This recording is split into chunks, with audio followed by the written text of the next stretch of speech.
Shalom everyone, I'm Helena, a student of the holy Torah at SCTC seminary.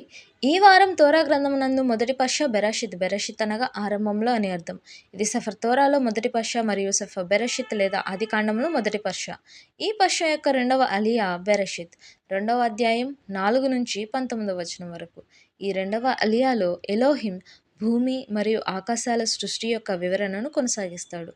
భూమి ఇంకా సస్యరహితంగా ఉంది, ఎందుకంటే వర్షం కురవలేదు మరియు భూమిని సాగు చేసే మనిషి లేడు. ఎలోహిం భూమి నుండి పొగమంచు పైకి లేపి నీటితో భూమిని తడపమని చేస్తాడు.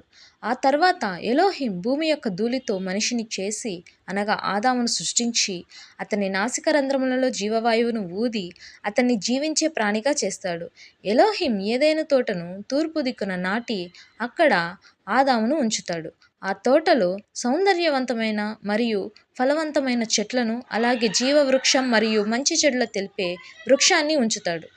ఏదేను నుండి 4 నదులు అనగా పీషోన్, గీహోన్, హెద్దెకెల్ మరియు యూఫ్రటీస్ నది ప్రవహిస్తాయి. ఎలోహిం ఆదామును తోటను సంరక్షించి సాగు చేయమని ఆజ్ఞాపిస్తాడు మరియు మంచి చెడుల తెలిసే వృక్ష ఫలాన్ని తినవద్దని హెచ్చరిస్తాడు, ఎందుకంటే దానిని తిన్న రోజున మరణం సంభవిస్తుందని చెప్తాడు. చివరగా ఎలోహిం ఆదాముకు సాటి అయిన సహాయం అవసరమని ఆలోచించి భూమి నుండి జంతువులను మరియు ఆకాశంలోని పక్షులను సృష్టించి వాటికి ఆదాము పేర్లు పెడతాడు. కానీ అతనికి తగిన సాటి సహాయం దొరకలేదు.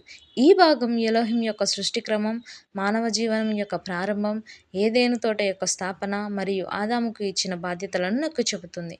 ప్రియమైన స్నేహితులారా, మరిన్ని తోర పాఠాల కోసం మా యూట్యూబ్ ఛానల్ను సబ్స్క్రైబ్ చేయండి. షాలోమ్ లెహిత్రవోత్.